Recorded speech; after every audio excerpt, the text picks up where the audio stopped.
जय श्री राधे राधे। आप सबका हमारे चैनल लड्डू सेना पर स्वागत है। मोक्षदा एकादशी व्रत कथा। मोक्षा एकादशी का महत्व। धर्मराज युधिष्ठिर कहने लगे कि हे भगवान, मैंने मार्गशीर्ष कृष्ण एकादशी अर्थात उत्पन्ना एकादशी का सविस्तार वर्णन सुना। अब आप कृपा करके मुझे मार्गशीर्ष माह के शुक्ल पक्ष की एकादशी के विषय में बतलाइए। इस एकादशी का क्या नाम है, इसके व्रत का क्या विधान है, इसकी विधि क्या है, इसका व्रत करने से किस फल की प्राप्ति होती है, कृपया यह सब मुझे विधि पूर्वक बताएं। भगवान श्री कृष्ण बोले, मार्गशीर्ष माह के शुक्ल पक्ष में आने वाली इस एकादशी को मोक्षदा एकादशी कहा जाता है। यह व्रत मोक्ष देने वाला तथा चिंतामणि के समान सब कामनाएं पूर्ण करने वाला है, जिससे आप अपने पूर्वजों के दुखों को खत्म कर सकते हैं। इसका महत्व मैं तुमसे कहता हूँ, ध्यानपूर्वक सुनो। मोक्षदा एकादशी व्रत कथा। गोकुल नाम के नगर में वेखानस नामक राजा राज्य करते थे। उनके राज्य में चारों वेदों के ज्ञाता ब्राह्मण रहते थे। वह राजा अपनी प्रजा का पुत्रवत पालन करते थे। एक बार रात्रि में राजा ने एक स्वप्न देखा कि उनके पिता नरक में, और उसे बड़ा आश्चर्य हुआ।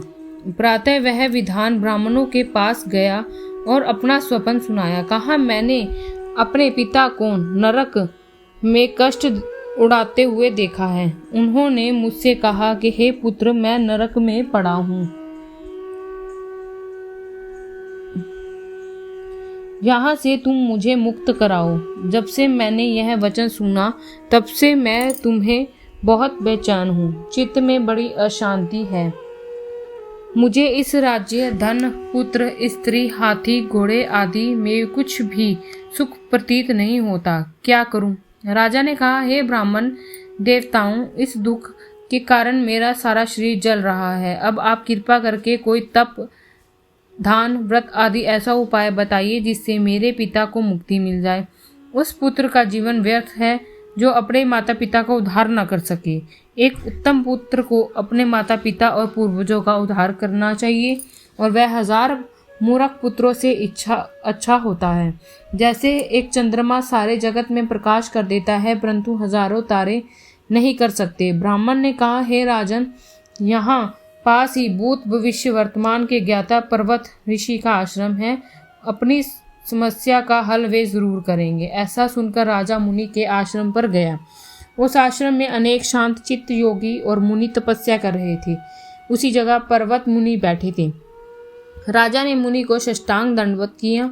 मुनि ने राजा के संगोपांग कुशल पूछी। राजा ने कहा कि महाराज, आपकी कृपा से मेरे राज्य में सब कुशल है, लेकिन अकस्मात मेरे चित्त में अत्यंत अशांति होने लगी है। ऐसा सुनकर पर्वत मुनि ने आंखें बंद की और भूत विचारने लगे। फिर बोले, हे राजन, मैंने योग के बल से तुम्हारे पिता के कुकर्मों को जान लिया है। उन्होंने पूर्व जन्मों में कामोतुर होकर एक पत्नी को रति की दी, किंतु सोत के कहने पर दूसरे पत्नी को ऋतुदान मांगने पर भी वह नहीं दिया। उसी पाप कर्म के कारण तुम्हारे पिता नरक में जाना पड़ा। तब राजा ने कहा कि इसका कोई उपाय बताइए। मुनि बोले, हे राजन, आप मार्गशीर्ष एकादशी का उपवास करें। उस उपवास के पुण्य को अपने पिता को संकल्प कर दें। इसके प्रभाव से आपके पिता की अवश्य नरक से मुक्ति होगी। मुनि के यह वचन सुनकर राजा महल में आया और मुनि के कहने अनुसार कुटुंब सहित मोक्षा एकादशी का व्रत किया। उसके उपवास का पुण्य उसने अपने पिता को अर्पण किया। इसके प्रभाव से उसके पिता को मुक्ति मिल गई। स्वर्ग में जाते हुए वे पुत्र से कहने लगे, हे पुत्र, तेरा कल्याण हो। यह कहकर स्वर्ग चले गए। मार्गशीर्ष माह की शुक्ल पक्ष की मोक्षदा एकादशी का जो व्रत करते हैं उनके समस्त पाप नष्ट हो जाते हैं। इस व्रत से बढ़कर मोक्ष देने वाला और कोई व्रत नहीं है। इस दिन गीता जयंती मनाई जाती है। यह धनुर्मास की एकादशी कहलाती है। अतः इस एकादशी का महत्व कई गुना और भी बढ़ जाता है। इस दिन से गीता पाठ का अनुष्ठान प्रारंभ करें तथा प्रतिदिन थोड़ी देर गीता का पाठ अवश्य करें।